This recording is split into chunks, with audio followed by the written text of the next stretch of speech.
नमस्कार दोस्तों, आपका स्वागत है हमारे चैनल पर। और आज की कहानी है अधूरी माँ। जब से मैंने उसे स्कूल के प्रांगण में बिंदास खेलते देखा था, तब से वह मुझे बहुत ही भा गई थी। चंपई रंग की गोल शक्ल और एकदम ही आत्मविश्वास से भरी चाल किसी का भी मन मोह लेती थी। तो भला मैं कैसे बचूंगी? नई नई आई थी शहर में, अभी बहुत कुछ जानना था स्कूल और शहर के बारे में। बस जान पाई थी तो कुछ शिक्षकों के नाम के साथ साथ कुछ सहायिका के नाम, जिसमें अंजू सबसे अधिक अच्छी लगती थी। कक्षा में भी वही थी जो हाथ उठा के हर सवाल का जवाब देने को तत्पर रहती थी। सलीकेदार अंजू सभी की चहेती थी, चाहे चपरासी हो, शिक्षक हो या आचार्य, सभी पसंद करते थे उसे। स्कूल में अच्छे नंबरों से पास कर लिया तो बड़े और अच्छे कॉलेज में अंजू का दाखिला भी हो गया। एक बार जिसे आगे रहकर काम करने की आदत बन जाती है, वह सदा ही आगे ही रहता है। ठीक वैसे ही अंजू का भी था। इतने बड़े और विख्यात कॉलेज में भी कुछ ही दिनों में वह स्थान पा लिया जो उसका अपने स्कूल में था। पढ़ाई के साथ साथ सभी ही प्रवृत्तियों में अग्रसर रहने वाली अंजू कॉलेज के एक सितारे बन गई थी। इंटर कॉलेज प्रतियोगिता में अपने कॉलेज का नाम रोशन करने की वजह से सभी अध्यापक गण भी उसे काफ़ी पसंद करते थे।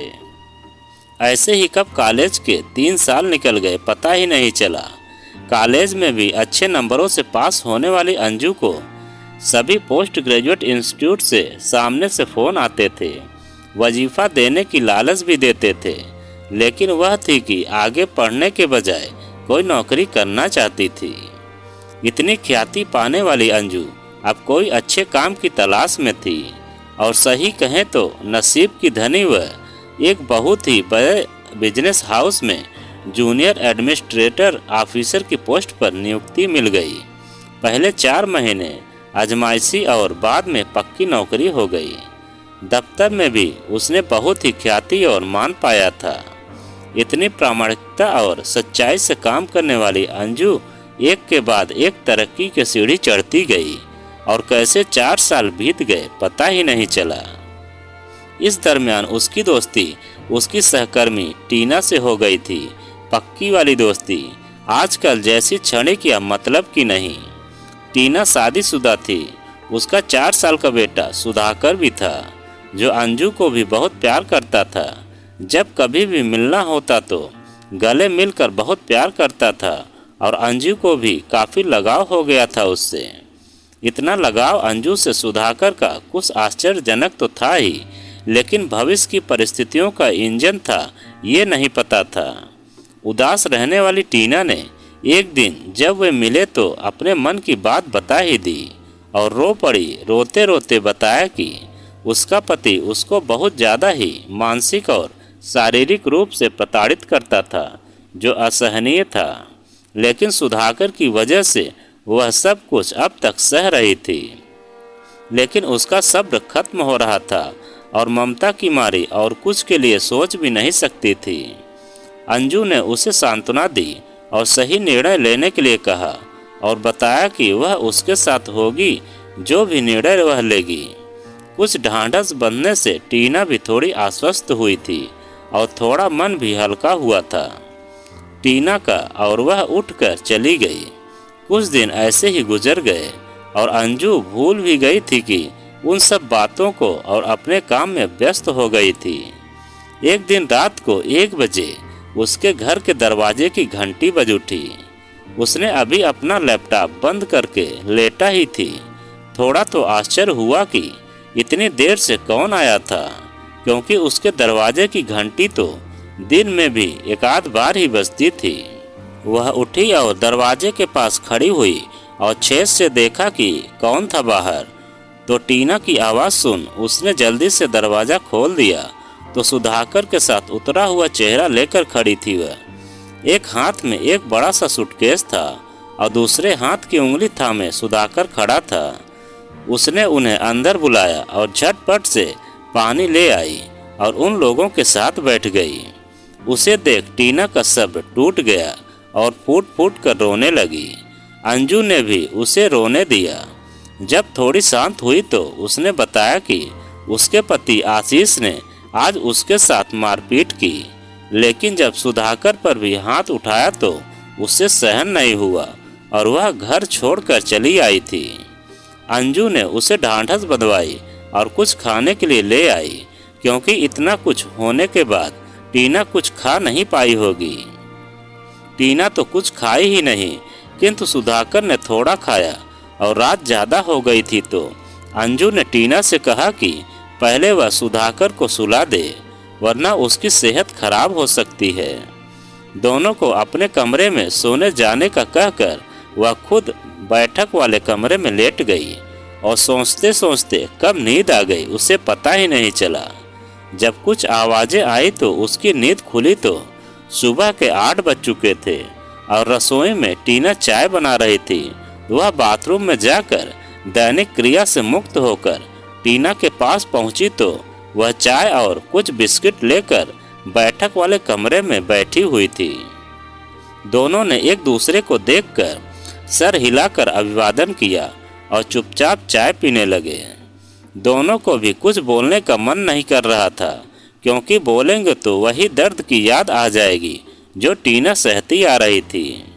चाय पीकर और दोनों ने रसोई घर में जाकर कुछ खाना बनाया और टीना ने छुट्टी लेने के लिए दफ्तर में फ़ोन कर दिया और अंजू तैयार होकर दफ्तर चली गई। कुछ दिन बाद टीना थोड़ी संभली तो उसने भी दफ्तर जाना शुरू कर दिया और सुधाकर को बेबी सिटर के घर रखना शुरू कर दिया था।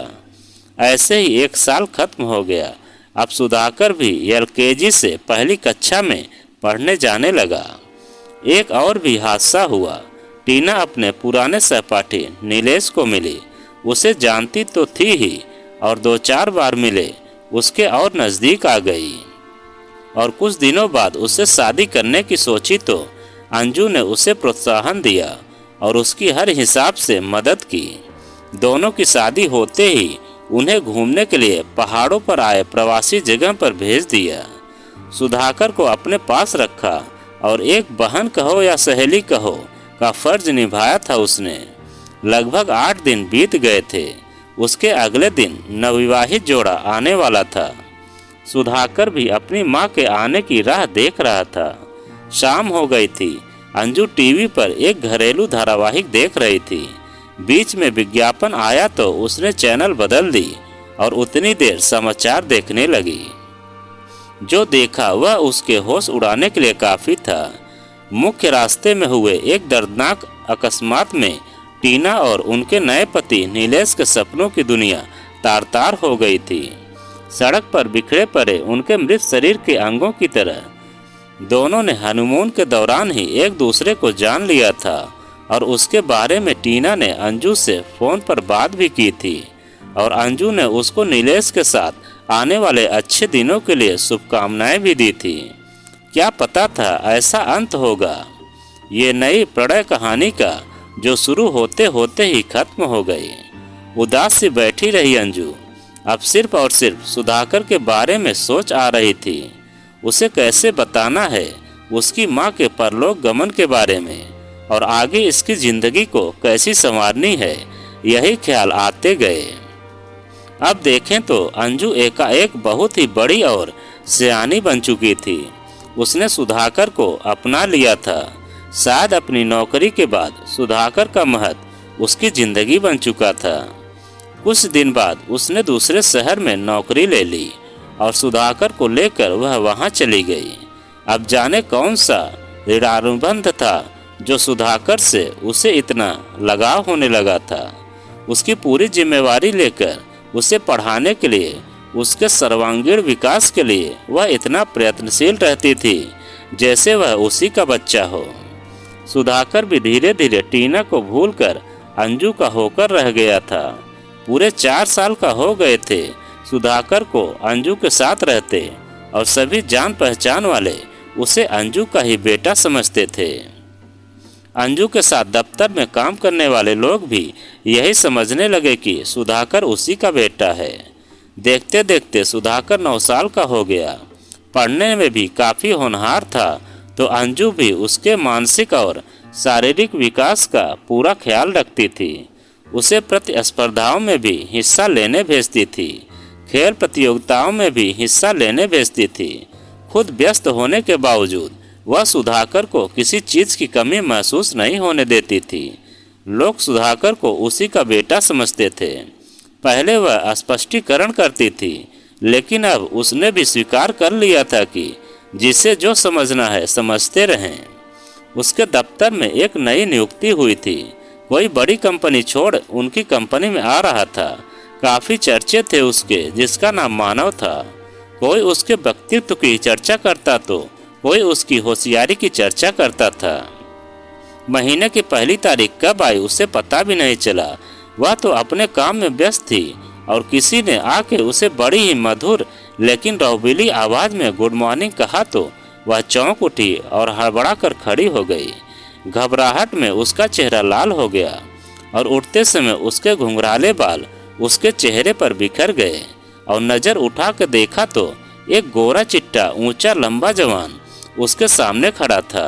खिसियाई सी मुस्कुराहट दे उसने भी गुड मॉर्निंग कहा तो उसने अपना नाम बताकर परिचय दिया और बताया कि आज दफ्तर में उसका पहला दिन था। फिर तो उसकी पास वाली कुर्सी पर अंजू से इजाज़त लेकर बैठ गया और अपना परिचय देने लगा और अंजू से भी उसके बारे में पूछने लगा। कुछ तो दफ्तर और काम की बातें की और जब वह गया तो कुछ 15 मिनट निकल चुके थे। अंजू को भी उससे बात करके अच्छा लगा, कुछ प्रभावित भी हुई और फिर कुछ सोचकर अपने काम में व्यस्त हो गई। और अब यह सिलसिला रोज का हो गया और समय 15 से बढ़कर 20 और 30 मिनट का हो गया और दोनों कब करीब आ गए दोनों को पता भी नहीं चला। अब तो काफ़ी आदि के लिए बाहर भी मिलने लगे थे। अंजू को भी अब जीवन में सुधाकर के अलावा भी किसी की ज़रूरत महसूस होने लगी थी। शायद वह मानव के आने से पूरी हो रही दिखती थी।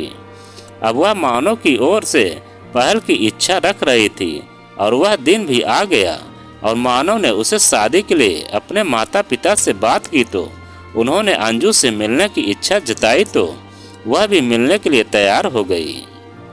एक अच्छे रेस्तरां में मिले तो उन्हें अंजू पसंद तो आ गई, लेकिन अंजू के माता पिता से मिलने की इच्छा जताई तो उसने उन्हें माता पिता का फ़ोन नंबर दे दिया और जब चाहे मिल सकते हैं यह भी बताया। कुछ दिन बाद अंजू के माता पिता भी आए और आपस में काफ़ी बातें हुई और शादी के मुहूर्त भी निकलवाए गए। अब तक किसी ने सुधाकर को देखा नहीं था या उसके बारे में कोई बात नहीं हुई थी। शायद अंजू उसके बारे में बताना भूल गई थी या वह उसके अस्तित्व में इतना रच गया था कि अपने जुड़ा होने का एहसास ही नहीं हो रहा था। शादी तय हो गई तो अब मानव भी उसके घर आने की सोच रहा था, लेकिन व्यस्तता के कारण नहीं आ पाया। वैसे भी दफ्तर में तो दोनों मिलते ही थे। एक बार रात के 10 बजे बेल बजी तो अंजू ने सोचा पता नहीं कौन होगा और सुधाकर को दरवाज़ा खोलने के लिए बोला। जैसे ही सुधाकर ने दरवाज़ा खोला तो सामने मानव खड़ा था, लेकिन दोनों एक दूसरे को पहचानते नहीं थे तो उसने अंदर आके बताया कि कोई अजनबी आया था। जैसे अंजू उठी और दरवाजे के पास गई, उसके मुंह से उद्गार निकले, अरे मानव तुम। लेकिन उसके उद्गार से ज़्यादा मानव का ध्यान सुधाकर की ओर ज़्यादा था। वह हैरान था कि कौन था वह और अंजू को मॉम कहकर क्यों बुला रहा था। शायद यहीं पर गुत्थी उलझना शुरू हो गई थी। अंजू भी सुधाकर के सामने कोई स्पष्टीकरण नहीं करना चाहती थी और असमंजस में पड़ा मानव जल्दी से उठ बिना कुछ खाए पिए निकल गया। दूसरे दिन जब वह अंजू से मिला तो कुछ उदास सा था। उसने कुछ जबान से नहीं पूछा, पर आंखें लगातार यही पूछ रही थी कि सुधाकर कौन था। दफ्तर का समय पूरा हुआ तो अंजू ने ही उसे चाय के लिए कहीं जाने के लिए बोला और दोनों एक रेस्तरां जाने की सोची। जब अंजू रेस्टोरेंट पहुंची तो मानव वहां पहले से उसका इंतजार कर रहा था। दोनों एक टेबल पर बैठे और चाय के साथ कुछ नाश्ता ऑर्डर कर दिए। अब दोनों कौन बोलने की पहल करे, उस इंतजार में मौन हो खिड़की के बाहर ताकते रहे। उस मौन को वेटर ने तोड़ा और कुछ सर मैम, तो दोनों ने ना में सर हिला दिया और अपना अपना चाय का कप होठों से लगा प्रश्न भरी नज़र से एक दूसरे को देखते रहे। और अंजू ने ही पूछा, क्या बात थी मानव, तो कप को टेबल पर रख मानव ने जवाब में ही सवाल कर दिया, ये सुधाकर तुम्हारा बेटा है क्या? तुमने मुझे कभी नहीं बताया। थोड़ी शिकायत भी झलक रही थी उसकी आवाज़ से। अब अंजू को समझ आया उसकी असमंजस का, और वह प्यारी सी हंसी और शरारत भरी हाँ में सर हिला दिया। तो मानव को काटो तो खून भी नहीं निकले ऐसी शक्ल बनाकर एकटक अंजू की ओर देखता रहा, जहाँ सिर्फ और सिर्फ शरारत ही थी। अब मानव के प्रश्नात्मक भाव पर गुस्सा हावी होने लगा था, और अंजू को भी यह दिख रहा था। तो वह फटाक से बोली, हाँ भी ना भी। अब प्रश्न और गुस्से में आश्चर्य भी शामिल हो चुका था। अब अंजू को जल्दी से बतानी थी कि हकीकत। उसने संक्षिप्त में पूरी बात बताते हुए बोल भी दिया कि अब वह सुधाकर से जुदा नहीं रह सकती। उसका पिता भी अब इस दुनिया में नहीं है, और वह भी नहीं चाहेगी कि वह टीना या उसके पति के किसी रिश्तेदार या दूर के रिश्तेदारों के घर पले बढ़े। वैसे भी आज तक किसी ने भी उसे ढूंढने की कोशिश नहीं की थी। पूरी बात सुनकर मानव का मन भर आया, और अंजू के प्रति प्यार के साथ साथ एक मान सम्मान की भावना उभर आई। वह कुछ भी बोल नहीं पाया, सिर्फ अंजू की ओर देखकर अपना सर झुकाकर इतना ही बोल पाया, मेरे लिए भी सुधाकर एक फरिश्ते से कम नहीं होगा। सलाम है आधी अधूरी माँ को। दोनों एकदम हल्के फुल्के मिजाज में रेस्टोरेंट से बाहर आए और हाथों में हाथ डालकर गाड़ी की ओर चल दिए। तो दोस्तों, यह कहानी आपको कैसी लगी कमेंट में लिखकर हमें ज़रूर बताएं, और आप अगर हमारे चैनल पर नए हैं तो प्लीज़ चैनल को सब्सक्राइब करें और वीडियो को लाइक ज़रूर करें। चलिए आपसे मिलते हैं एक नई कहानी के साथ।